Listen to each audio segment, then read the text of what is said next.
Well, Moto 1 riders are getting ready for the Supermoto Race 2. Whilst we have a look at Flyin Ryan, that's the ramp that he's going to attempt to launch himself off and hopefully set a new long jump record. Not an easy feat at all. I'm quite confident the way that we've set the jump up that really, as long as I make this 150-foot gap here that's behind us, everything should be plain sailing. First of 3 runs then to get his position. Steve, you're pretty good at jumps.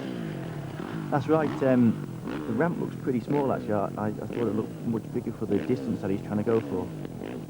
But brave man, be plenty of nerves in that suit of his, definitely. So the idea was then to do a couple of jumps just to get used to it, find the conditions, find his space, and then go for the big attempt. But he's off now. Up through the gearbox. Big 4-stroke Honda. Centre position, up he goes. Oh, and he's gone down. Oh, that's a... Wow, landed short. The bike kicked back on him over the handlebars. Just seemed to go very, very high there, but lost control of it. Here's a replay. Let's try and work out what went wrong. Position looked to be good. Just got no airtime off the ramp. He just dropped down. Not enough speed at all. Wow, scary stuff. Here we see it again from another angle. Just didn't get the speed to get the distance and clear at the top of the bank. We can tell you that he has sustained some injuries, but he is conscious and should make a full recovery. Caught on camera, the moment when stunt rider Ryan Griffiths' hopes of setting a new world record ended in dramatic style. 2 broken ankles, 1 broken jaw and a skin graft later, Ryan from Oundle in Northamptonshire is now recovering in hospital. Ryan, who's a stunt rider by profession, was trying to break the world distance jump of 260 feet, the equivalent of 40 double-decker buses side by side. Bad weather meant he hadn't been able to do any practice jumps, nor was his speedometer working.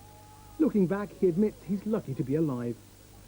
Ryan Griffiths enjoys reading about motorbikes, but then he's got plenty of time for reading at the moment. He's in hospital in Nottingham. But there are some compensations. He's lucky to be alive.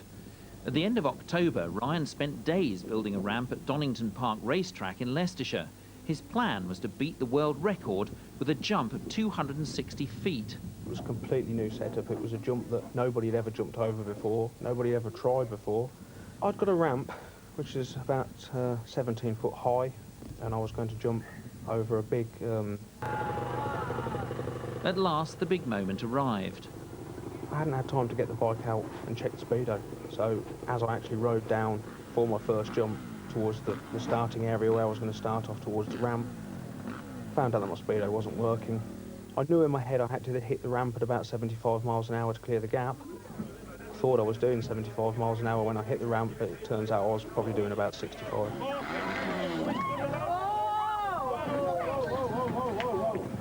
Basically, I came up short by about 10 foot, and instead of landing nicely on a nice flat area of ground, it was equivalent of just slamming straight into a wall at about 70 miles an hour, which broke both of my ankles immediately, smashed my chin onto the handlebars and broke my jaw, and then threw me another 160 foot further down the track. So, in effect, my body actually made the 260 foot, but because I'd already bounced off of the bike, it doesn't count, I'm afraid.